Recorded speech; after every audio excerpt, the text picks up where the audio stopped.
안녕하세요. 마르코스 쌤입니다.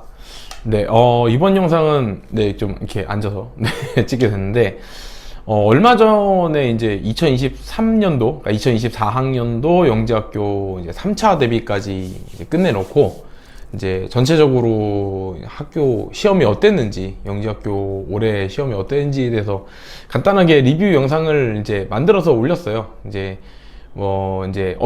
문제 수준이 어땠고, 그 결과가 어땠고, 그런 거에 대해서 간략하게 만든 영상인데, 그 영상을 이제 찍고 올리고 나서 얼마 안 돼서 이제 부모님들한테 이제 영재학교 관련된 질문들을 좀 기존부터 계속 받아왔던 것들인데, 요걸 이제 정리해서 좀 답변을 드려야 될 것 같다 싶은 생각이 들어가지고, 요번 영상은 이제 부모님들께서 이제 궁금해하시는 영재고 입시와 관련된 질문들, 거기에 대한 거를 좀 약간 몇 가지만 추려서 말씀을 드리려고 해요. 일단 뭐 영재고 입시, 올해 영재고 입시 결과가 어떤가요? 라고 물어보는 분들이 좀 많으셔서, 네, 작년에 비해서는 저 같은 경우는 합격률은 좀 약간 떨어졌어요. 작년에 합격률이 너무 높아가지고, 작년에 좀 제가 운이 좋았죠. 저를 찾아와 준 친구들이 워낙에 실력도 좋고, 이 친구들이 정말 말 그대로 이제 뛰어난 친구들이 좀 많이 있다 보니까 제가 이제 상대적으로 좀 실적이 되게 좋았던 편인 것 같고, 올해 같은 경우는 전체로 시험을 본 친구들은 15명 정도, 조기 입학 원서 이제 제출했던 친구들까지 15명 정도였고, 전체적으로 3차, 아직 지금 발표가 나온 학교도 있고, 이제 25일 날 발표였던 걸로 제가 기억을 하는데, 오늘 발표가 나온 학교도 있어요. 전체적으로 봤더니 합격했어요! 라고 하는 친구, 연락 온 친구는 약 6명 정도. 15명 중에서 6명 정도는 합격을 한 것 같아요. 근데 6명이라고 하는데, 여기서 이제 사실 또 아직 이게 완전히 합격이 픽스된 건 아니고, 그죠? 그러니까 최종 합격이라기보다는 거기 써있죠.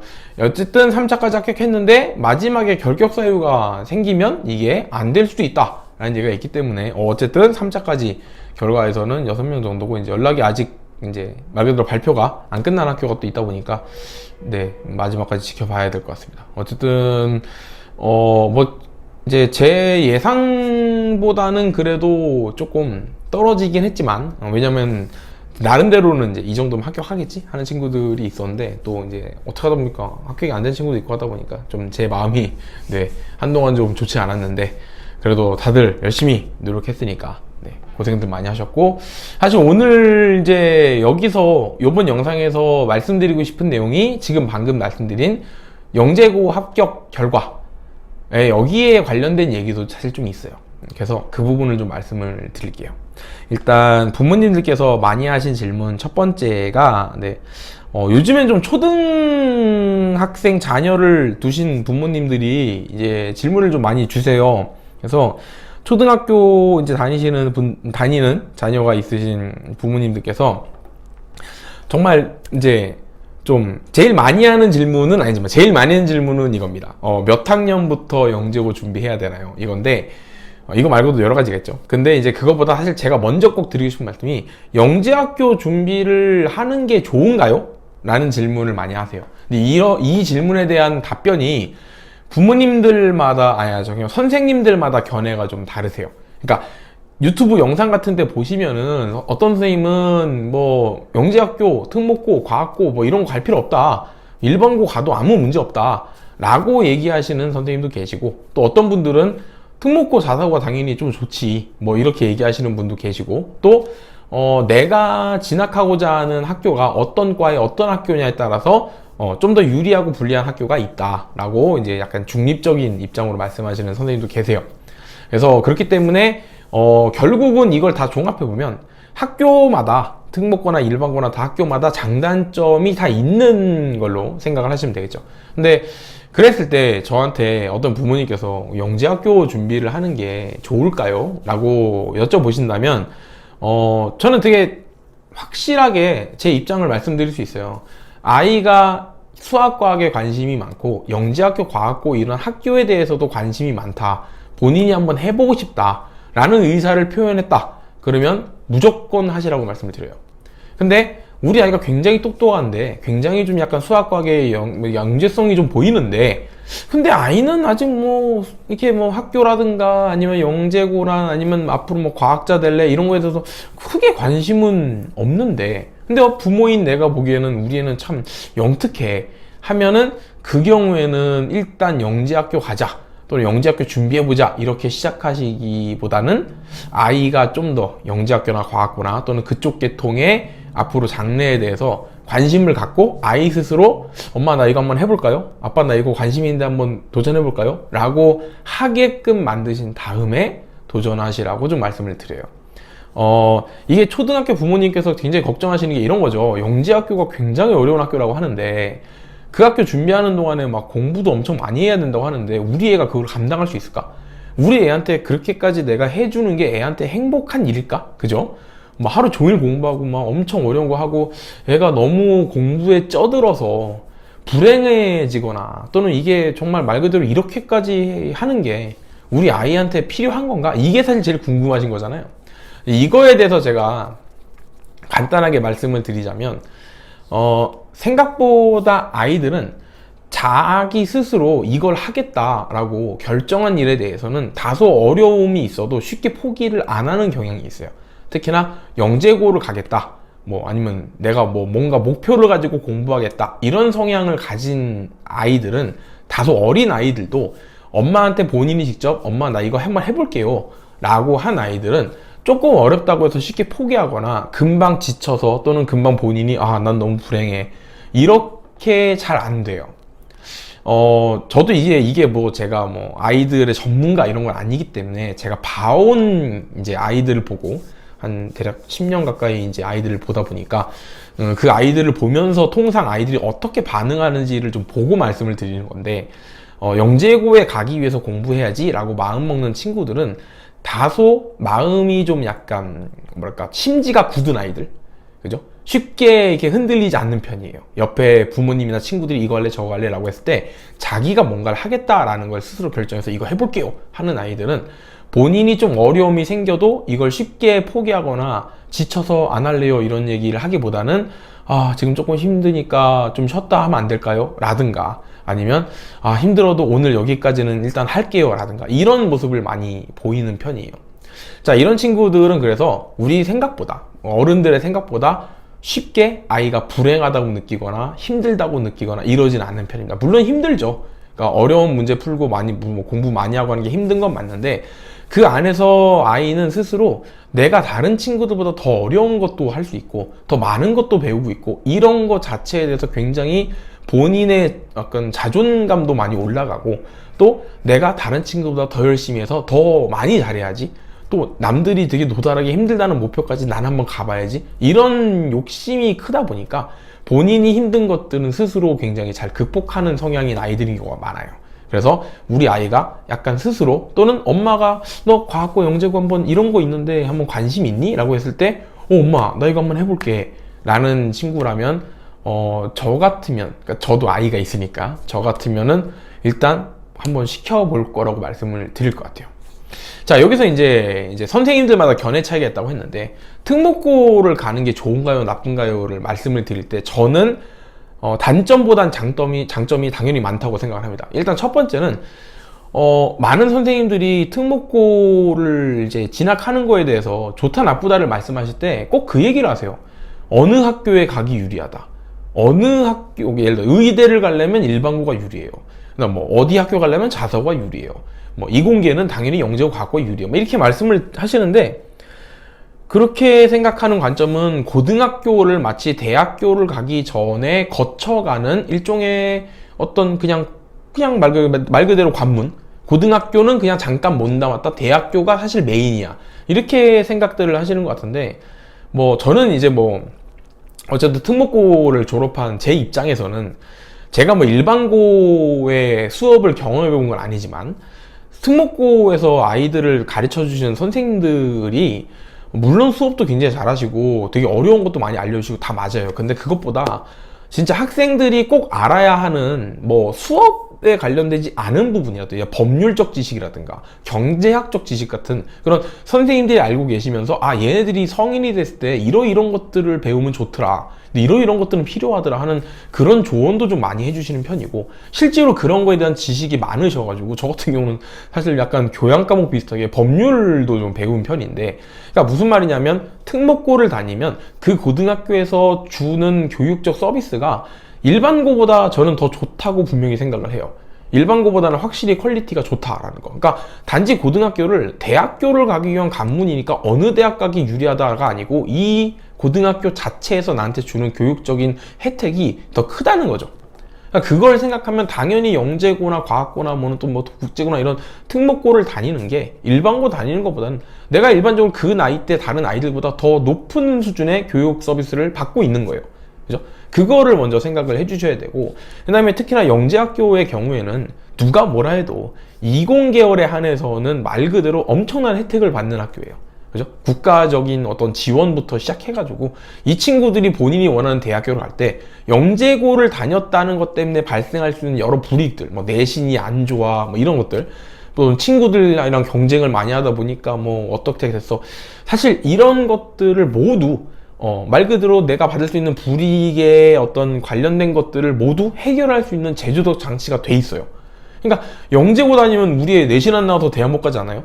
이런 생각을 하실 필요가 없다는 거죠. 왜냐면 영재고 다니는 친구들을 위한 특별한 전형 같은 게 또 있고, 그 친구들이 원하는 학교를 가는데 단지 영재고를 다녔다는 것 때문에 불이익을 받을 수 있는 부분에 대해서는 어떻게든 어떤 제도적인 부분이나 시스템적인 부분에서 이런 것들을 다 정리하거나 문제 안 생기게끔 할 수 있는 게 다 있기 때문에 그런 어떤 우리가 생각했을 때 대학 입시에 약간 불이익이 있지 않을까, 불편하지 않을까 하는 거에 대한 고민은 사실 영재학교를 들어가기 전에 굳이 그렇게까지 할 필요는 없다. 저도 특목고를 나왔지만 특목고 나왔다고 내가 대학 가는데 크게 불이익 받지 않은 것 같다 라는 생각을 저는 합니다. 그래서 아이의 성향이, 그리고 우리 아이가 선택을 해서 내가 엄마 이거 해볼게요, 아빠 이거 한번 도전해볼게요 했을 때, 그렇다면 이거는 부모님이 사실 고민하지 않고 그쪽으로 아이한테 한번 투자를 해주시는 게 저는 좋다고 생각을 해요. 이게 꼭 제가 영재학교 수업을 거의 주로 하는 선생이라서, 강사라서 이런 말씀을 드리는 게 아니라, 저도 이제 부모의 입장에서 아이들을 봐오니 이건 두 번째 얘기로 넘어가게 됩니다. 영재학교를 굳이, 특목고를 굳이 가는 게 좋아요 라고 하는 이유 중에 두 번째 이유는요, 저는 이제 이 친구들을 꽤 오래전부터 봐왔다 보니까 제가 가르쳤던 특목고 영재고 갔던 친구들이 지금은 나이가 정말 거의 30살이 다 돼가거나 30 된 친구도 있네요. 30 된 친구도 있어요. 그리고 이 친구들하고 연락을 요즘도 좀 가끔 주고받는데, 보면 이제 다들 바쁘죠. 뭐 석박사 과정 가는 친구들 있고, 뭐 지금 뭐 대기업 어디 가서 연구실에 있어요, 막 되게 여러 친구들 유학 가서 지금 어디 있어요, 막 이런 친구들이 있는데, 물론 제가 이제 영재학교를 진학하는 친구들을 거의 위주로 가르치다 보니까 제가 가르쳤던 친구 중에 뭐 일반고를 갔거나 그런 친구들은 사실 잘 없는 편이긴 해요. 근데 제가 가르쳤던 친구들 중에 약 30% 내외 정도의 아이들은 영재고를 합격했고요. 그 다음에 전체적으로 봤을 때 영과고, 영재고, 과학고를 모두 합격한 친구들의 비율은 약 한 60%, 70% 좀 안 되는 것 같아요. 그리고 자사고 간 친구도 있고, 일반고를 간 친구들은 좀 적은 편입니다. 전체적으로 봤을 때 20% 정도 될까요? 좀 그런 느낌인데, 이 친구들이 결국은 영재고를 갔던, 과학고를 갔던, 자사고를 갔던, 결국은 본인들이 원하던 대학에서 대부분 만나더라고요. 영재고를 갔던 친구와, 영재고에 떨어져서 과학고를 간 친구와, 자사고로 간 친구가 결국은 카이스트에서 만났어요. 같은 동기로. 뭐 이런 경우. 그 다음에 본인이 원하던 서울대 갔어요. 뭐 이런 식으로 해가지고 이 친구들이 지금 살고 있는 모습을 보면은 우리가 생각하는 그 공부 열심히 해서 약간 연구, 공부 이쪽으로 많이 나가는 친구들이 많고, 제가 보기에는 대부분 다 잘 됐다? 그러니까 잘 됐다는 게 뭐 돈을 많이 벌고 막 이런 게 아니고, 본인들의 일이나 본인들의 업무를 굉장히 만족하면서 살고 있고, 더 중요한 거는 이 친구들 되게 제가 봤을 때 제가 그 친구보다 당연히 어른이죠, 나이가 많으니까. 근데 제가 봐도 아 얘네들은 정말 자기들 인생 설계 잘하는구나 라는 걸 되게 느껴요. 그러니까 내가 뭘 해야 되지, 앞으로 내가 뭘 할까, 뭐 이런 걸 고민하거나, 또는 아무 생각 없이 그냥 몰라 열심히 돈 벌고 일하는 거지, 이런 게 아니라 나름대로 본인이 지금 뭘 하고 있고 난 뭘 할 거고 어디까지 할 거고 뭐 해서 뭘 할 거고 언제까지 내가 뭐 예를 들어 석사과정 박사과정 맞춰서 뭘 어디 대학을 가서 교수를 할 건지 막 이런 거를 되게 잘 생각해서 플랜을 짜놓고 거기에 대해서 나름대로 자기의 영역을 개척하는 그런 게 굉장히 탁월해요. 제가 생각하기에는 영재고나 과학고나 이런 특목고로 가는 친구들은 어쨌든 다른 친구들보다, 다른 일반적인 학생들보다 공부를 열심히 했겠죠. 우리가 생각하기엔 그냥 공부를 열심히 했다 이지만 사실은 그 공부라는 게 굉장히 전략적으로 움직여야 되는 행동들이에요. 그죠? 내가 이 타이밍에 또는 오늘부터 다음 주까지 무슨 공부할 건지, 요번 내가 시험이 언제 있는데 그 시험 때까지 며칠 동안 무슨 공부할 거고 며칠 동안 무슨 공부할 거고 해서 준비해서 시험 공부 딱 맞춰놓고 시험 보고, 그죠? 그러니까 내신 대비하고 본인 실력 향상시키는 게 선생님이 공부시킨다고 무조건 공부한다고 되는 게 아니거든요. 본인이 공부를 하면서도 끊임없이 자기가 하고 있는 공부가 제대로 되고 있는가를 본인 스스로도 확인을 해야 되고, 선생님한테도 계속 물어봐야 되고, 선생님 제가 이거 한 다음에 무슨 교재 해야 되죠? 이 교재 끝나면 뭐 배우죠? 그럼 저는 내후년에, 예를 들어 내년에 영재고 시험 봐야 되는데 그때까지 이거 다 볼 수 있을까요? 막 이런 식의 질문들을 굉장히 많이 해요. 그리고 아이들이 조금 불안해할 경우도 있어요. 그죠? 자기가 열심히 하고 있지만 이게 내 목표에 도달할 수 있는 건가? 하면 저한테 와서 막 물어봐요. 선생님 저 사실 좀 불안한데 저 몇 달 남았는데요, 이거 될까요? 막 이래요. 그러면 제가 봤을 때 너 그러면 이거 교재 한두 개 더 사가지고 이거 너 개인적으로 좀 공부 좀 해라 라든가. 그러니까 자기 나름대로 목표를 설정하고 그 목표에 도달하기까지 이런저런 시도를 하면서 조언도 듣고 자기 나름대로 결정도 하고, 이거를 어려서부터 이미 경험한 아이들이에요. 그러니까 대학교 간 이후에도 자기의 어떤 삶의 방향을 설정하는 거에 있어서 굉장히 익숙해요. 그리고 그 과정에 어려운 일이 생기더라도 쉽게 포기 안 합니다. 아니 이전에 영재고 준비하는데 그렇게 힘들었는데 내가 카이스트 가려고 그렇게 공부를 했는데 이 정도 어려움은 어려움도 아니지. 사실 그렇게 얘기를 했어요. 어떤 친구가 본인이 박사과정을 이제 준비를 하려고 하는데 쉽지 않더랍니다, 사실. 근데 논문 준비를 하는 과정에 뭐 이런 게 좀 어려운 게 있었는데 자기가 좀 한 며칠 쉬었대요, 공부를 안 하고. 근데 쉬면서 생각을 해보니까 옛날에 영재고 들어가려고 내가 그렇게 공부할 때는 진짜 코피 쏟으면서 공부했는데 지금 하는 거는 거기에 비하면 일도 아니지, 이런 생각이 들고, 그리고 본인이 여러 도전을 해봤는데 뭐 영재고도 들어가 봤고 했는데 사실 그런 도전에 비하면은 이거는 할만하지 않나? 이런 생각이 들어서 쉽게 멘탈을 잡고 뭐 할 수 있더라고요. 이런 얘기를 좀 하는 걸 봐서는, 제가 봤을 때는 어린 나이에 그런 공부를 하는 게 아이한테는 굉장히 좀 힘든 일인 건 맞는데, 그게 그 친구들이 본인이 원해서 또는 본인이 결정해서 한 거라면 충분히 극복도 가능하고, 그 이후에 자기가 성인이 됐을 때 다른 사람들에 비해서 쉽게 그런 어떤 위기 상황의 극복도 가능하고 어떤 계획도 짤 수 있고 또는 계획을 수정도 할 수 있고, 이런 친구들이 되더라고요. 결국 제가 느끼기에는 영재고나 과학고나 이런 특목고를 나온 친구들이, 물론 이제 일반고 나온 친구들이 그렇지 않다는 게 아니라 아무래도 다른 일반고를 나온 친구들보다는 여러 가지 좀 어떤 상황적으로 봤을 때 학생들이 경험하기는 좀 어려울 수도 있는 그런 위기 또는 힘든 상황, 또는 남들보다 더 많이 노력하고 뭔가 본인 나름대로 막 결정도 해야 되고 막 이런 것들을 많이 했던 친구가 아니라, 거기다 이제 저희 뭐 입학하려면 자소서도 쓰고 하잖아요. 그런 자소서를 쓰는 것도 사실은 이 친구들은 자기소개서 처음 쓸 때 되게 힘들어 하거든요, 영재고 가는 친구들도. 왜냐면 인생에서 처음으로 자소서 쓰는 거예요. 근데 그 자소서를 한번 쓰고 나중에 영재고를 다니면서 아이들이 그런 얘기 하더라고요. 자기가 자소서 쓴 게 정말 되게 웃겼다. 이렇게 말도 안 되는 문장을 써놓고 자소서랍시고 낸 게 너무 웃기다고 이렇게 얘기를 하는데, 결국은 스스로 자기를 돌아본다는 거죠. 그런 것들. 그러니까 제가 봤을 때 이 영재고, 과학고, 특목고 이런 나름대로 본인의 노력을 통해서 쟁취할 수 있는 그런 학교에 가는 친구들은 그걸 합격하든 못하든 본인한테 남는 경험치가 분명히 있다는 거. 그러다 보니까 저는 학생이나 부모님께서 본인이 하고 싶다, 내가 어떤 그 정도의 고생과 노력을 들일 용의가 있다, 스스로 내가 그렇게 한번 해보겠다 라고 하면은 저는 당연히 아이의 뭐 나중에 뭐 얘가 뭐 내신 때문에 불리하지 않을까요? 뭐 진로가 이쪽이 안 되면 어떡하죠? 나중에 뭐 영재고 갔다가 나중에 가서 뭐 문과 간다면 어떡하죠? 이런 고민은 사실 하실 필요가 없다고 봐요. 그런 일이 발생하면 그때 가서 고민하면 될 일입니다, 그런 건. 그래서 영재고는 아이가 그렇게 본인이 결정해서 하고 싶다라고 하면은 가능하면 여러 가지를 고려했을 때 저는 추천을 좀 드리는 편이다. 네. 절대로 진짜로 제가 강사기 때문에 이런 얘기를 하는 게 아니에요. 자, 그리고 이제 부모님들께서 질문하신 이제 두 번째. 이게 잠깐 꺼져서. 잠시만요. 이 친구가 제 얼굴을 인식을 잘 못하네요. 네. 두 번째는 아까 말씀드린 영재학교 준비 몇 학년부터 할까요? 라는 건데요.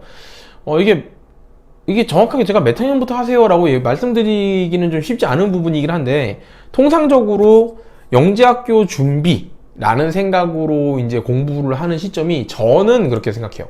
적어도 초등학교, 과정상, 교과 과정, 그러니까 그 지식이죠. 그 수업에 나오는 내용을 기준으로 봤을 때, 초등학교 한 5, 6학년 정도의 수학, 과학은 모르겠고, 제가 수학 선생이라서, 수학 정도면, 이제 슬슬 영재학교를 좀 생각하면서 공부를 할 수 있는 시기가 아닌가라고 일단 생각을 해요.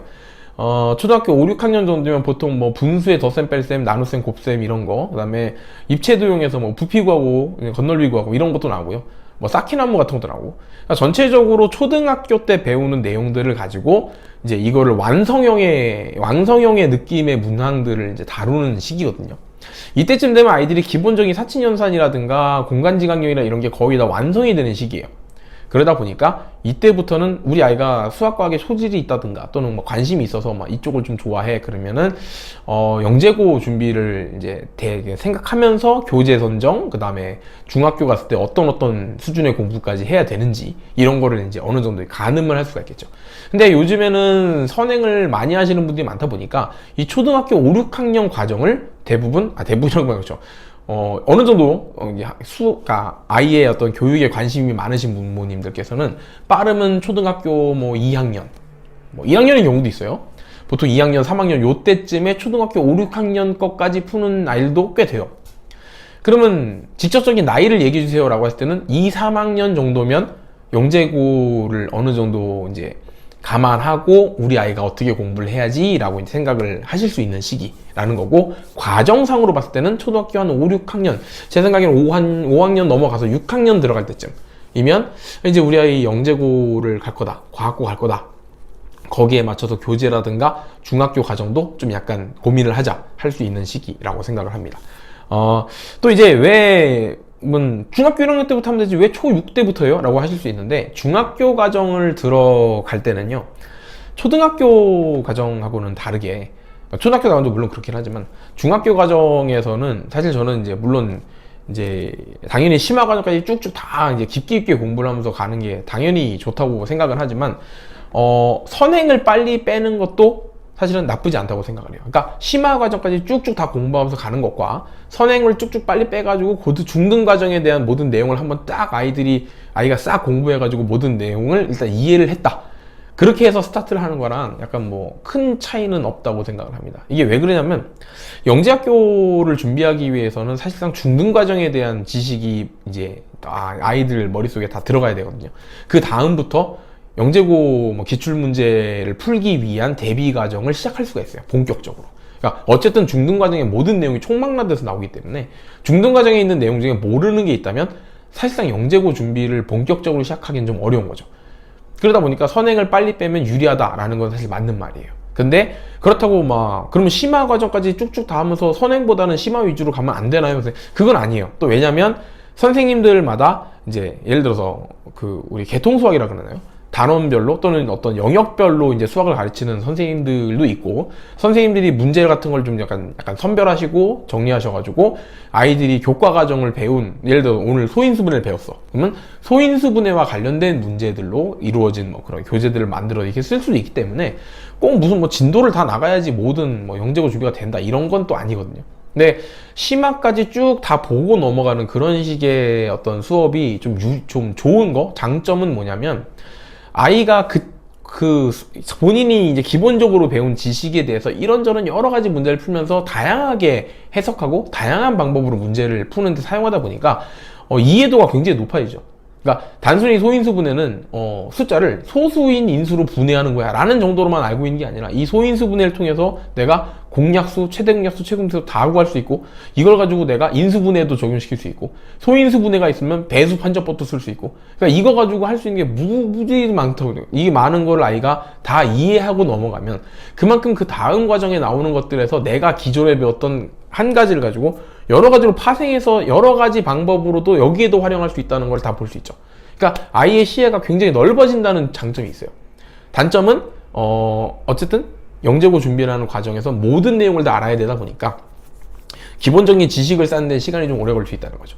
그러니까 장단점이 다 있기 때문에 부모님께서 이런 걸 물어보세요. 우리 학원은요 선행 위주로 나가는데 요즘 영재고는 선행 위주보다는 심화 막 이런 거를 좀 많이 보지 않나요? 라고 말씀하시는데 기본적으로 영재학교를 준비시키는 학원의 선생님이나 원장 선생님들은요 어떻게 공부를 하던 그 학교로 가기 위한 방법들을 거의 알고 계시기 때문에 선행 위주로 가는 게 나쁘다 아니면 선행 위주로 가는 게 좋다 이렇게 단정적으로 말씀드리긴 좀 어려워요.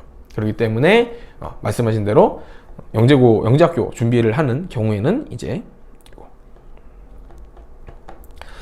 선행 위주 막 이런 걸 따지시기보다는 일단 초등학교 과정을 어느 정도 마무리되는 시점부터 고민하시는 게 좋을 것 같다 라고 말씀드리고요. 그 다음에 이제 또 많이 주신 질문이죠.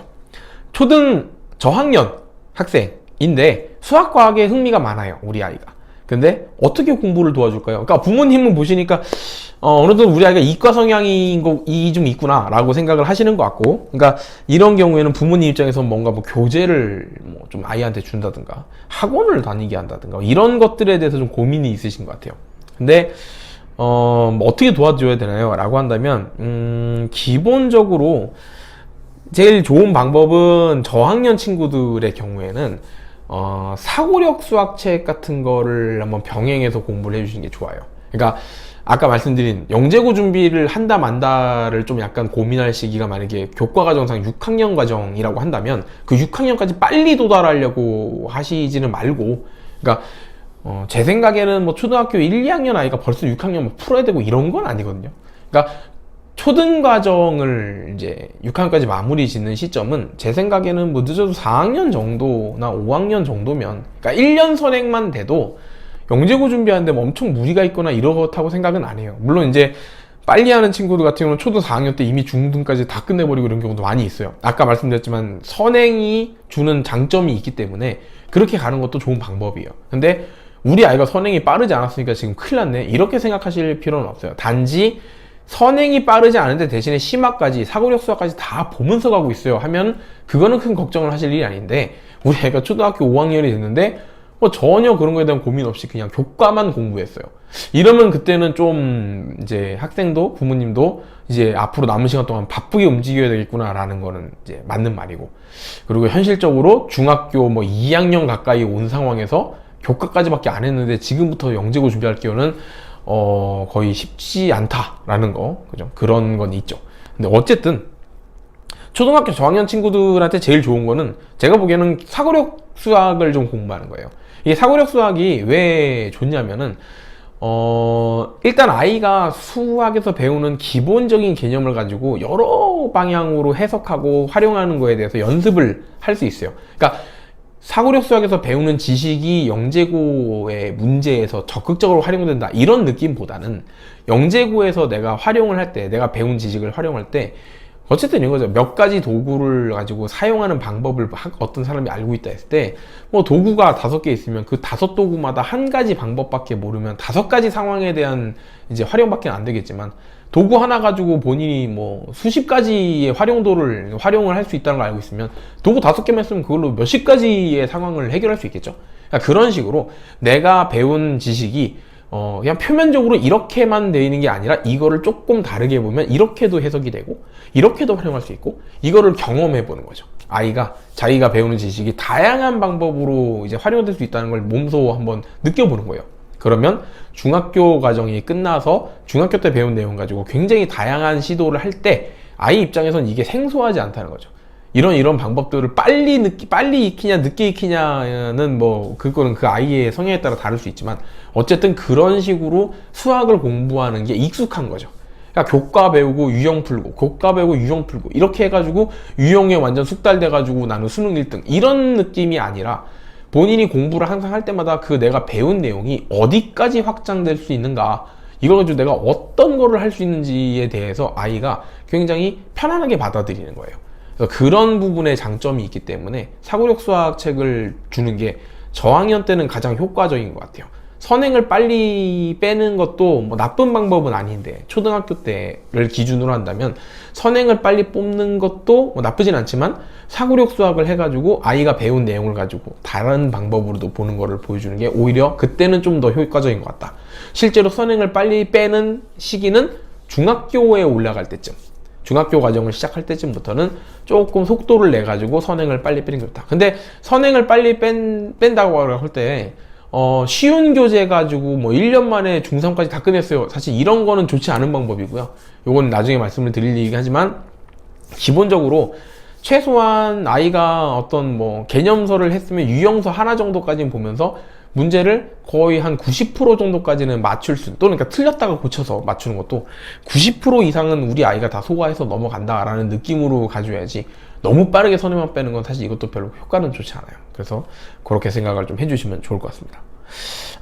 그 다음에 다음 문제는 이제 초등학교 4학년, 이제 저희가 속칭 말하는 초등 고학년이네요.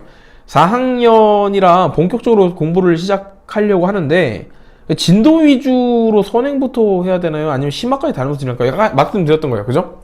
이게 뭐 선행 먼저 하는 게 좋다, 심화 먼저 하는 게 좋다 라고 말씀을 딱 드리기가 쉽지 않은데, 초등 4학년이면 보통 중학교 과정을 시작하는 시기, 보통 영재고를 준비한다고 하면 그런 경우가 많죠. 초등 4학년은 보통 중학교를 시작했거나 빠르면 벌써 중학교가 거의 뭐 끝나가는 친구들도 있습니다. 사실은 이거는 저 같은 경우는요, 학생의 성향을 보고 판단을 해요. 그러니까 그냥 부모님한테 둘 다 장단점이 있으니까 아무거나 고르세요, 그러니까 아무거나가 아니고 우리 아이의 성향을 좀 보는데요. 간단하게 말씀드리면, 뭐 쉽게 봤을 때는 우리 아이가 굉장히 인내심도 강하고, 앉은 자리에서 공부 한번 시작하면 뭐 한 2시간씩 뭐 엉덩이 한번 안 떼고 공부하고 좀 이런 애예요. 막 영특하고 이러진 않아요. 예를 들어서 영특하거나 막 방방 뛰고 팍팍 튀고 막 아이디어가 막 샘솟고 이런 스타일은 아닌데, 앉은 자리에 있으니까 앉으면 공부는 정말 꾸준히 열심히 하고, 뭐 숙제 정말 성실하게 하고, 뭐 복습 예습 시키지 않아도 자기가 다 하고, 정말 우리 애는 모범생 같은 애야. 그렇다면은 심화까지 보고 가는 걸 추천을 드리는 편이에요. 이 친구들은 쉽게 해서 본인이 배운 내용을 다시 보고 또 되새기고 또 보고 이런 거에 대해서 크게 거부감이 없어요.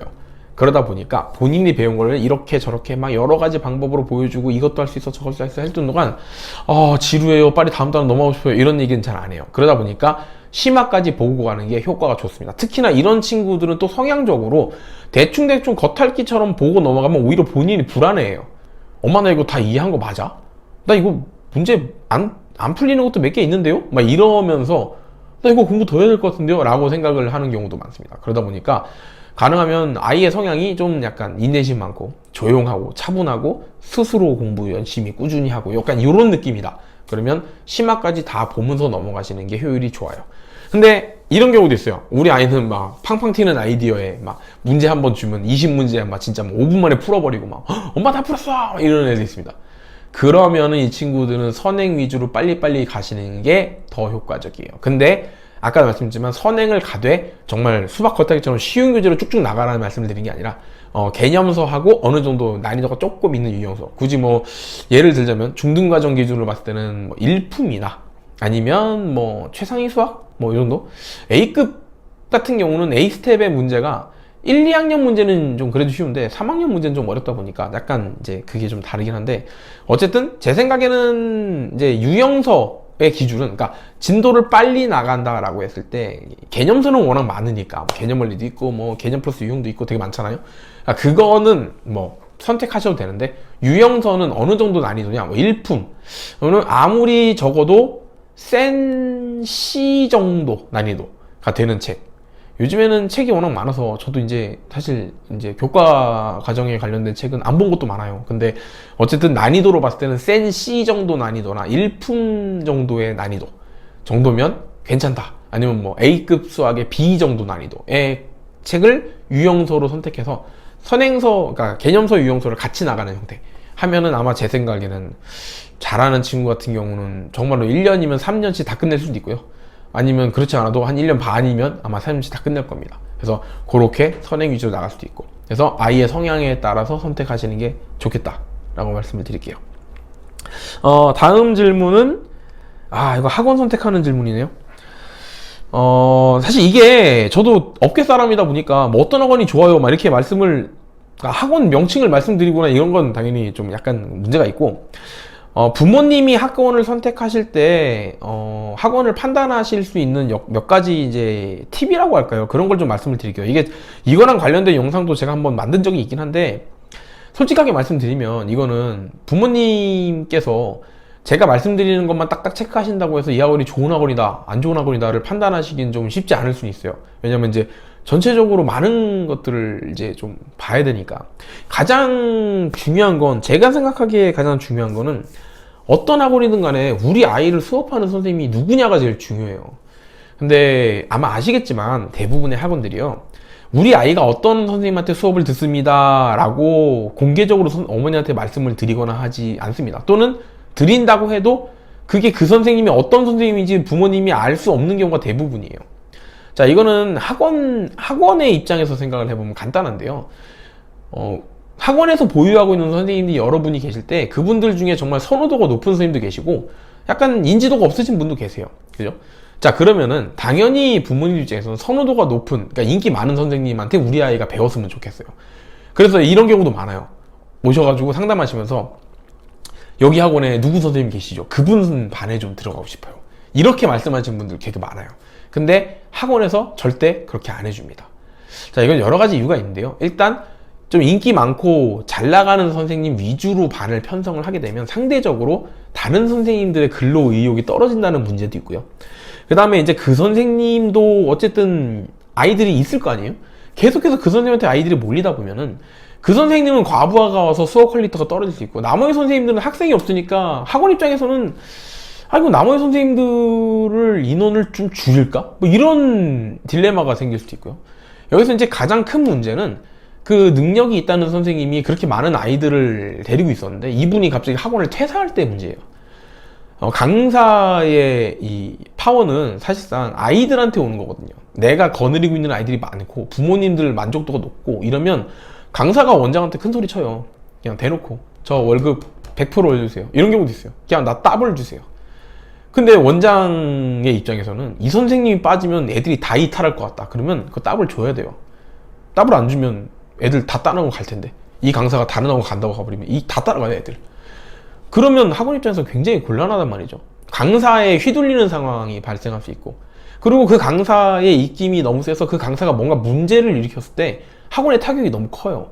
그러다 보니까 어떤 특정 강사한테 힘이 몰리는 거를 학원에서는 굉장히 좀 약간 방지하고 싶어 하거든요. 그러다 보면 잘하는 선생님이 계시다고 그분을 전면에 내세워서 막 아이들을 모집하고, 이건 말 그대로 얼굴 마담 같은 느낌이고, 대부분 선생님들을 그냥 쭉 배정해서 이제 학원이 선생님 위주로 돌아가는 게 아니라 우리 학원의 시스템과 우리 학원의 이름으로 돌아가길 바라죠. 그러다 보니까 선생님, 좋은 선생님 만나고 싶어요 라는 건 부모님이 선택하기엔 좀 어려운 감이 있어요. 어떤 학원들 같은 경우는 1타 강사를 전면에 내세우는 경우도 있잖아요. 그러면 그런 경우는 이제 그 선생님 수업을 신청해 들을 수 있겠지만, 그런 경우는 보통 아이들이 뭐 한 번에 7, 80명씩 수업 듣는 그런 수업이기 때문에 좀 약간 다르죠. 그래서 학원은 일단 기본적으로는 선생님을 어떤 분을 만나느냐가 제일 중요하다. 이분이 아이들을 어떻게 대하고 또 어떤 생각으로 그러니까 개인의 성격들이 다 있잖아요. 아이들을 대할 때 다정다감하신 분도 계시고, 그냥 뭐 수업만 하는 분도 계시고, 어떤 분은 되게 꼼꼼한데 어떤 분은 좀 꼼꼼하지 못하고, 이런 것들이 다 있는데 그거를 이제 어떤 분을 만나느냐에 따라서 사실 되게 효율이 많이 달라지고, 우리 아이가 얼만큼 만족도를 느끼면서 열심히 할 수 있냐로 달라지죠. 이거는 좀 어떻게 보면 좀 복불복 같은 그런 부분이 있죠. 그러면 이제 부모님의 입장에서 학원을 갔을 때 어떤 수업을 이제 그러면 들어야 되냐? 아이고, 잠시만요. 죄송합니다. 아이고, 왜 이러지? 네, 그러면은 이제 가가지고 부모님들이 좀 보시기 좋은 게, 첫 번째로 제가 꼭 제일 먼저 보라고 말씀드리는 게 학원의 수업이 시스템으로 움직이는가를 먼저 보셔야 돼요. 이게 무슨 말이냐면 학원에서 기본적으로 학생이랑 상담을 하게 되면 이런 얘기를 하죠. 어머니, 학생이 뭐 예를 들어서 진도 어떻게 나갔어요? 무슨 책으로 공부했어요? 막 이런 것들 물어봅니다. 그리고 이제 학원에서 이 아이가 수업을 할 때 또는 어떻게 뭐 공부를 할 때 어떻게 공부를 저희가 뭐 할 거고요. 이렇게 설명을 해드리겠죠. 이 설명을 할 때 학원이 정말 되게 열심히 아이들을 가르치는, 열심히 아이들을 관리하는 학원이면 꼭 학원들이 하는 몇 가지 그 수업 방식이라든가 그런 게 있어요. 첫 번째는 뭐냐면 아이가 어느 학교를 갈 건지를 굉장히 좀 중요하게 생각을 하고 그 학교를 가기 위해서 어떤 수준까지 공부를 해야 되는지, 근데 이 아이가 지금 어디까지 공부했으니까 그 기간 동안 뭐를 해야 된다라는 거에 대해서 디테일하게 설명을 해준다. 그러면 그 학원은 정말 실력 좋은 학원이에요. 대부분 학원들이요, 아이에 맞춰 수업을 하기보다는, 그죠? 그 학원에 있는 수업에 아이를 편입시키는 형태가 더 많죠. 왜냐면은 어쨌든 선생님의 수는 정해져 있고 선생님들 중에서 아이들이 몇몇 비어있는 반에 넣고, 이왕이면 뭐 수업료 단가가 비싼 반이면 더 좋고, 그리고 이제 뭐 그렇게 해가지고 아이가 그 반에 들어가서 잘 다녀주면은 학원 입장에서는 이미 있는 선생님 반에 아이를 넣기 때문에 뭐 비용이 더 들어갈 것도 없어요. 그죠? 그렇게 아이들을 끌고 가길 바라죠. 그러다가 선생님들 반들이 거의 다 꽉꽉 차가면 그때 어쩔 수 없이 선생님 한 번 더 뽑고 뭐 이런 형태입니다. 그러다 보니까 우리 아이가 어느 학교를 갈 거니까 어떤 교재를 봐야 되고 어떤 공부를 해야 된다가 중요한 게 아니라 이 애를 어디에 넣을까가 중요한 거죠. 이 애는 예를 들어서 A반에 딱 맞는 아이예요. A반에 가면 딱 좋겠어요. 근데 A반에 이미 꽉 찼어. 그럼 학원에서는 어머니 죄송한데 A반에 자리가 없으니까 A반 결혼 생기면 그때 말씀드릴게요 라고 할까요? 안 그러죠. 일단 B반에 들어가시고요. B반에 들어서 공부하다 보면은 뭐 B반에서 열심히 하면은 뭐 A반으로 올라갈 수 있을 거고 뭐 그렇게 말씀을 드립니다. 또는 B반에서 하다 보면은 이 학교에 가실 수 있게끔 저희가 어떻게 잘 이제 또 준비를 할 겁니다 라고 말씀을 드리죠. 그게 될지 안 될지는 사실 몰라요. 그죠?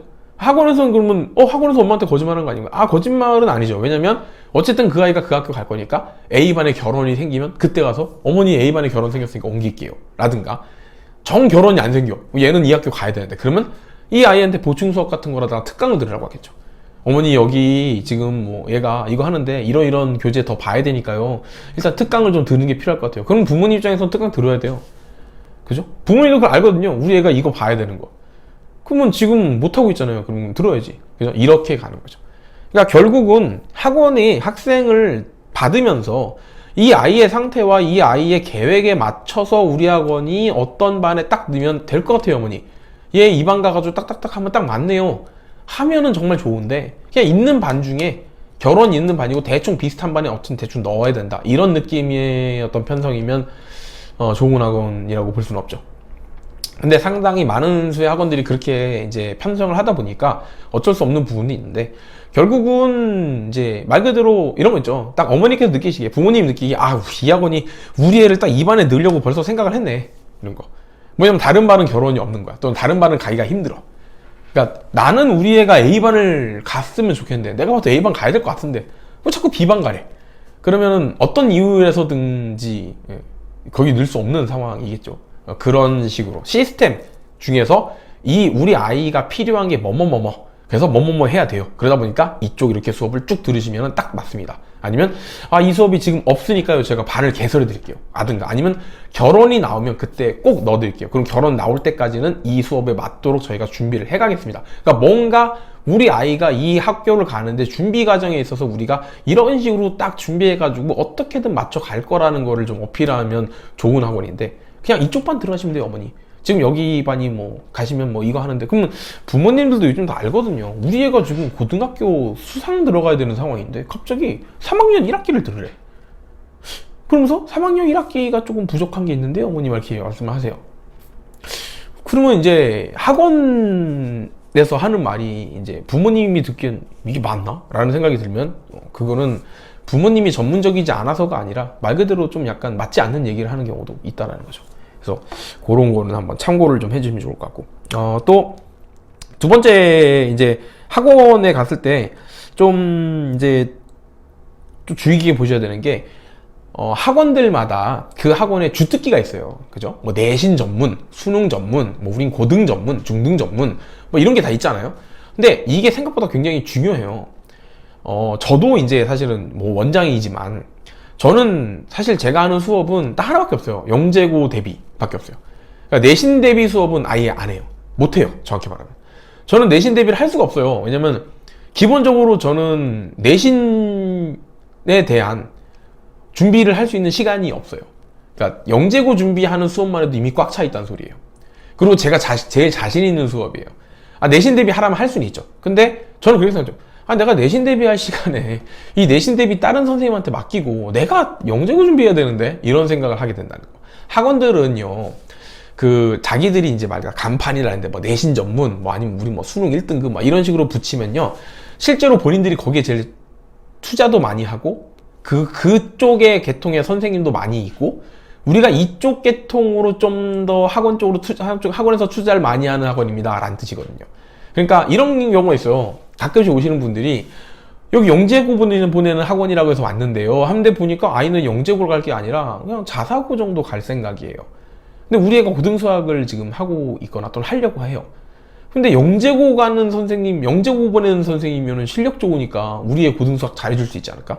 한번은 고등수학을 가르치는 건 전혀 문제가 없는데, 제 입장에서는 그러면 고등선행 위주로 하면서 자사고 많이 보내는 선생님, 특히나 자사고 입학 후에도 자사고에서 내신 잘 받을 수 있게끔 미리 딱 준비해주는 그런 자사고 위주 학원으로 가는 게 훨씬 유리하지. 영재고 선생의 경우에는요, 저는 고등수학을 바라보는 시점도 영재고 문제를 풀기 좋게끔, 영재고 문제를 푸는데 도움을 받을 수 있게끔 고등수학을 가르친다 쪽이에요. 그러니까 고등수학에 나오는 건 대부분은 유형 위주로 문제를 풀어서 연습시키면 뭐 수능 문제 같은 거 다 풀 수 있죠, 웬만해서. 그러면 유형 문제를 계속 풀면서 끊임없이 문제 풀고 틀리고 고치고 이렇게 해서 거의 웬만한 단원에 나오는 유형들 문제는 다 풀어봤다, 그래서 나는 수능 1등급, 이렇게 만드는 게 일반적으로 고등수학을 하는 방법인데, 저는 그렇게 안 하거든요. 개념 알려주고 문제 하나하나 풀 때마다 나온 개념 어떻게 써먹는지 다 설명해요. 봐봐, 니네 배운 것 중에 조리제법 있잖아. 조리제법 형태가 이렇게 나오잖아. 이거 인수분해 쓸 수 있잖아. 그러니까 인수분해 이렇게 적용하는 거야. 근데 문자가 여러 개 있어? 그럼 이렇게 적용을 해. 이런 식으로 얘기를 해요. 그러니까 이거 유형들로 알려주는 게 아니고 조리제법이라는 개념을 하나 가지고 이걸 가지고 뭘 할 수 있고 뭘 할 수 있고 뭘 할 수 있고 이렇게 가르친단 말이죠. 그러면 이렇게 배운 고등학교 과정을 이렇게 배운 친구들은요, 수능 보면요, 어느 정도 실력이 쌓일 때까지는 점수가 잘 안 나와요. 그러니까 영재고 준비를 하는 친구인데 막상 수능 보라 그러면 뭐 1등급은 나오는데 만점은 안 나온다는 거죠. 그러다 보니까 사실은 뭐 선생님 실력이 좋아서 보냈어 했는데 생각보다 자사고 위주로 수업하시는 선생님이 하는 것보다 효율이 떨어질 수 있다는 거죠. 그러니까 이런 부분을 생각을 하시고 학원을 보내실 때 진짜 그 학원이 어떤 쪽 위주로 수업을 하는지, 보통 보면 막 프레카드에 뭐 우리 뭐 연세대 몇 명, 서울대 몇 명 막 붙이잖아요. 대학교 입시 위주로 붙어 있다. 그럼 이 학원은 대입 위주의 학원인 거예요. 그죠? 근데 뭐 영재고 몇 명, 과학고 몇 명, 자사고 몇 명 막 이렇게 붙어 있어요. 그러면 이 학원은 고입 위주고 중등 과정에 더 신경을 많이 쓰는 학원일 가능성이 높다는 거죠. 그런 걸 보시고 판단을 하셔야 된다는 거. 그래서 학원은 그런, 그러니까 학원들마다 전문화된 분야가 있으니까 그거를 꼭 확인을 한번 해보시라는 거고. 그 다음에 이제 또 한 가지 더 이제 말씀을 드려야 되는 게 있는데, 제일 중요한 부분이에요, 사실. 학원을 선택하는 데 있어서 가장 중요한 부분은 피드백입니다. 근데 이거는 부모님이 학생을 학원에 다니게 하시지 않았으면 모르는 부분이잖아요. 그죠? 그러니까 다니는데 예를 들어서 뭐 한 달 안에 몇 번 전화한다, 이게 중요하잖아요. 몇 번 전화하는 사실 중요하잖아요. 학원들마다 선생님들한테 이렇게 하세요. 선생님들 아이 한 명당 한 달에 2번씩은 꼭 전화하세요. 아니면 뭐 한 달에 1번씩은 전화하세요. 이렇게 말씀을 하세요, 원장님들이. 왜냐면 부모님들한테 상담 전화 2달, 3달 안 하잖아요. 그럼 부모님들이 딱 느끼시기에 이 학원 우리 애 이거 뭐 관리 안 해주네, 바로 느끼세요. 그죠? 벌써 한 달만 지나도 한 달이 됐는데 전화 한 번을 하네, 이렇게 된단 말이죠. 그러다 보니까 원장님들 입장에서는 선생님이 어머니랑 무슨 대화를 하는지 보다는 전화를 좀 해. 전화라도 해야, 그러니까 부재중 전화라도 들어있어야 이 학원이 우리한테 관심 있네 라고 생각을 하니까 전화를 하라고 해요. 근데 선생님들 중에서는요, 진짜 할 말 없는 경우도 많아요. 그러니까 애가 정말 열심히 공부를 해. 지금 하는 과정에 전혀 문제가 없어. 뭐 이렇게 가면 그냥 문제 없이 갈 거야. 그러면 엄마하고 전화해서 사실 할 말이 없거든요. 기껏해야 어머니 이번 시험 몇 점인데요, 애가 잘했고요, 뭐 앞으로도 이렇게 하면 될 것 같아요, 요게 끝이에요. 근데 그러다 보니까 뭐 전화를 하라 마라 이런 게 사실 의미가 없는데, 근데 중요한 건 피드백이라 그랬잖아요. 그러니까 뭐냐면 이런 거지. 제일 좋은 학원이 이거예요. 부모님이 보셨을 때 우리 애가 이런 문제가 있어요. 예를 들어서 우리 애가 요즘에 자꾸 숙제를 열심히 안 하는 것 같아. 예를 들어서 얘가 자꾸 숙제 한다고 하더니 20분 만에 툭툭 튀어나오고, 한 번씩 책을 봤더니 아니 안 풀린 문제가 있어 책에. 아니 채점이 안 돼 있어. 아니 또는 짝대기 거 있는데 세모는 안 돼 있어. 그러면 이건 좀 이상한 거거든요. 그러니까 진도는 나가고 있는데 틀린 문제라든가 안 푼 문제에 대해서 관리가 안 되고 있는 거죠. 그죠?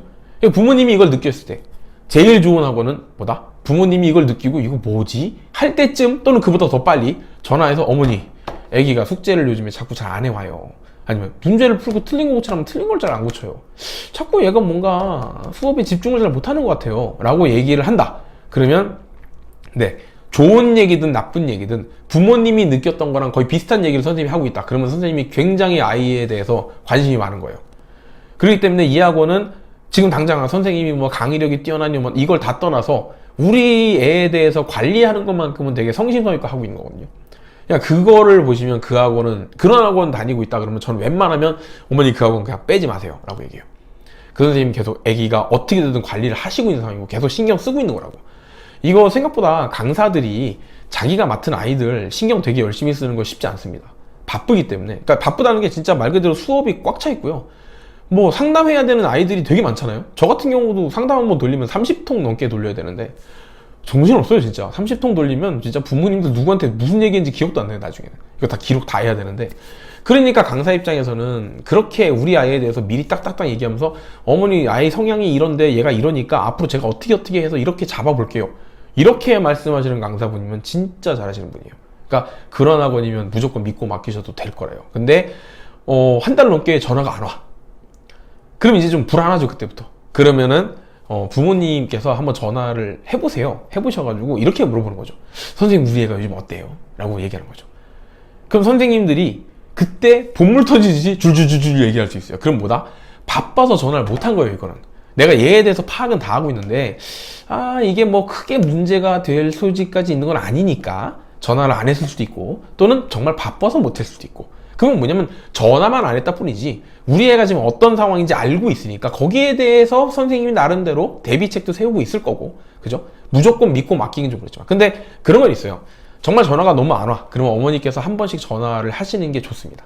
선생님 입장에서는 이 엄마가 애에 대해서 좀 약간 신경 쓰고 있구나 라고 사인을 주는 거거든요. 선생님 제가 우리 애 신경 쓰고 있으니까요, 조금 선생님도 신경 좀 써주세요 라는 뜻이에요. 그러니까 선생님들이 아무래도 전화가 한 번 온 엄마 아이는 한 번 더 보게 되고 신경을 쓰게 되기도 하죠. 근데 어쨌든 선생님이 아이에 대해서 줄줄줄줄 얘기를 한다. 그러면 이거는 선생님이 어쨌든 아이 관리는 열심히 하고 있는 겁니다. 근데 이런 경우 있어요. 전화 왔는데 그냥 이런 얘기예요. 어머니 몇 점이고요. 네, 뭐 잘하고 있고, 네, 뭐 다음 뭐 계속해서 잘하면 문제 없을 것 같습니다 하고 끊어요. 통화는 했는데 내용이 없어. 딱히 뭔가 우리 아이에 대해서 내가 피드백 받은 게 없는 것 같아요. 그러면은 이거는 조금 네, 고민을 해보셔야 되는 거예요. 왜냐면 아까도 말씀드렸지만 아이가 공부 열심히 하고 있고 문제가 없다? 그러면은 피드백 안 할 수도 있어요. 근데 피드백은 안 하지만 앞으로 어떻게 할게요 어머니는 꼭 합니다. 저도 정말 잘하는 친구가 있어도 이 친구 전화하면서 어머니 얘가 지금 상태가 이런데요, 뭐 아무 문제 없어서 사실 제가 딱히 전화드릴 필요는 없는데 앞으로 우리 교재 뭐뭐뭐 할 건데요, 근데 요거 할 때는 이렇게 진행할 거거든요. 그러니까 혹시나 요거 할 때 어렵다고 하거나 하면 저한테 꼭 얘기해 주시고, 이런 식으로 지금은 문제가 없는데 앞으로 우리 뭐 할 거예요, 그러니까 여기에 대해서 어떤 상황이 발생할 수 있으니까 이거 어머니께서 알고 계시면 좋아요, 이렇게 뭔가 아이의 이후에 대한 얘기라도 해요. 정말 할 얘기가 없으면.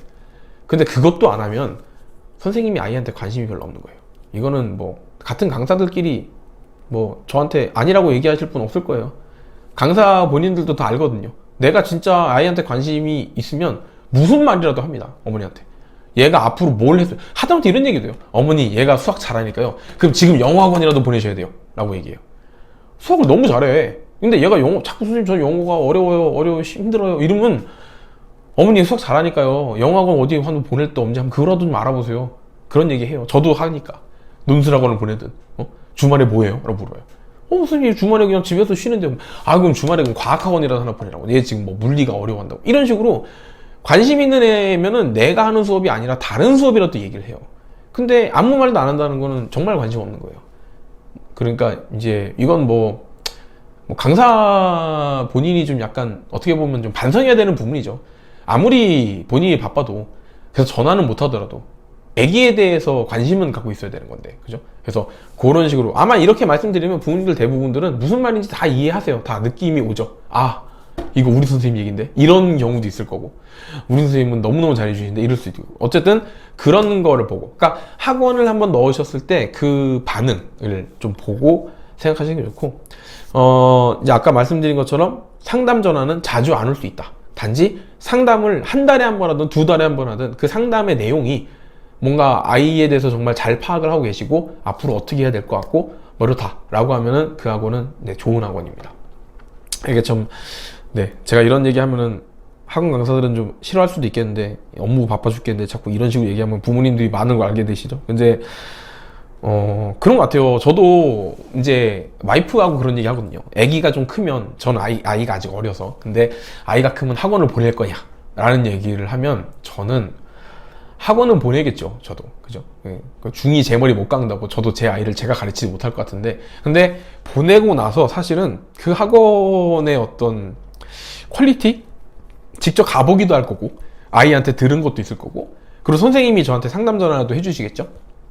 상담 전화 제가 받을 생각인데 와이프한테 받지 말라고 그러고, 근데 선생님이 어떻게 말씀을 하시는지, 그리고 제가 수업에 대한 것도 가끔씩 좀 물어보면 어떻게 말씀하시는지를 보고 판단을 하겠죠. 근데 좀 이 부분이 사실은 제일 확실하지만 부모님들께서는 어쨌든 학원을 일단은 보내봐야 알 수 있는 부분이니까, 그래서 아까 학원에 등록을 하기 전에는 이 학원이 정말 자기네 학원의 시스템에 우리 아이를 끼워 맞추는 형태인 건지, 아니면 우리 아이가 어떻게 공부할 건지, 어디 갈 건지를 보고 거기에 맞춰서 좀, 그러니까 완벽하게 우리의 위주로 돌리진 못하겠죠. 근데 그래도 어느 정도 그걸 감안해서 그럼 얘는 어떤 반에 들어가서 어떤 교재는 봐야겠네요. 그러니까 최대 사람들 자사고 간다 그러면 얘는 자이스토리 정도까지 봐야겠네요. 그러면 자이스토리는 어느 시점에 봐야 되니까 어머니 그러면 뭐 몇 월달쯤에 자이스토리 보는 반으로 가는 걸로 하고 그때까지 준비시킬게요. 뭐 이런 식으로만이라도 얘기해 주면은 굉장히 좀 학원이 괜찮은 학원일 수 있어요. 뭐 여기까지 이렇게 말씀을 드리고, 자, 하다 보니까 이제 초등학교 부모님들께서 많이 해주신 질문, 그리고 이제 제가 얼마 전까지 받은 질문을 좀 정리를 했는데, 사실 요 내용이 제 블로그에 글로도 적혀 있어요. 근데 이제 블로그에 글로 적혀 있는 거는 좀 내용이 글로 쓰다 보니까 많이 들어가기 좀 어려워서 제가 영상을 또 만들게 되는데, 와, 영상 시간이 또 엄청 길어졌겠네요. 그래서 이렇게 해서 영재고 준비하는 과정에 약간 초등학생 자녀를 두신 부모님께서 궁금하실 수 있는 부분, 그리고 일반적으로 뭐 학원을 보내거나 하는 부모님들이 좀 궁금하시는 부분을 제가 아는 한에서 말씀을 좀 드렸고요. 또 이제 한 가지 말씀을 드리자면, 이거는 마지막 제 영상이 너무 길어서 뒤에 짧게 뭐 홍보라고 해야 되는 거예요, 그죠? 제가 이제 수업을 하는 학원에 대한 얘기인데, 요번에 영재학교 이제 졸업생이 많죠. 저 같은 경우는 한 두세 명 정도가 이제 3학년이라 졸업반이기 때문에 이제 아이들이 쭉 이제 졸업을 하고, 제가 이제 7월달에 대개강이라고 해가지고 아이들을 많이 모집을 좀 했어요. 그래서 이제 수업을 하고 있는데, 지금이 제가 영재고를 준비하는 학원 입장에선 말 그대로 이제 물갈이가 되는 시기예요. 그래서 지금 개설되는 반들 대부분이 이제 지금 막 교재를 시작한 지 한 달 이렇게 지난 시점이고, 그러다 보니까 혹시나 영재고 준비를 하고 싶은데 우리 아이가 어떻게 공부해야 되는지 궁금하다, 아니면 어떤 수업을 듣는 게 좋을지, 또는 어떤 교재를 공부하는 게 좋을지 궁금하다, 또는 학원 수업을 들어서 어쨌든 영재고 준비를 해야 되는데 어떻게 해야 될지 모르겠다, 이러신 분이 계시면 저한테 개인적으로 저희 블로그, 그러니까 지금 유튜브 영상인데 이게 유튜브 보시면 블로그 링크가 있어요. 거기 가셔서 뭐 질문하셔도 되고, 아니면 그냥 유튜브 댓글이라든가 뭐 이렇게 보내주셔도 되고요. 그래서 그렇게 해가지고 뭐 문의를 주시면 궁금하신 부분에 대해서 제가 답변도 드리고, 그 다음에 뭐 수업이 필요하다 하면 어떤 수업이 아이한테 맞을지, 그러니까 제가 이제 또 드릴 수 있는 말씀이, 제가 이제 유튜브를 하는 입장이다 보니까 뭐 오시면 무조건 이 수업 들으세요 막 이렇게 말씀드리지 않고요. 절대로 일단은 먼저 아이의 상태와 아이의 뭐 어떤 목표, 어떤 학교 가고 싶은지, 지금까지 어떻게 공부했는지를 좀 들어보고, 아, 이 아이가 뭐 어떤 수업을 들으면 좀 좋겠다, 어느 시점까지 어떻게 공부를 해야겠다, 이런 게 있으면 일단 그걸 먼저 말씀드려요. 그러니까 지금 남아있는 시점이 얼만데, 지금 아이가 어디까지 했으니까 어떤 교재, 어떤 수업을 좀 듣거나 어떤 공부를 하면은 영재고 준비가 될 것 같아요. 그러면 그런 수업이 제가 가능하면은 이제 이런 수업이 있습니다 라고 말씀드리는데, 제가 이제 혼자 수업을 하다 보니까, 그러니까 제가 하는 수업은 다 제가 하거든요. 그러니까 제가 이제 혼자 하는 학원이니까 교습소죠. 그러다 보니까 제가 할 수 없는 학생들도 있어요.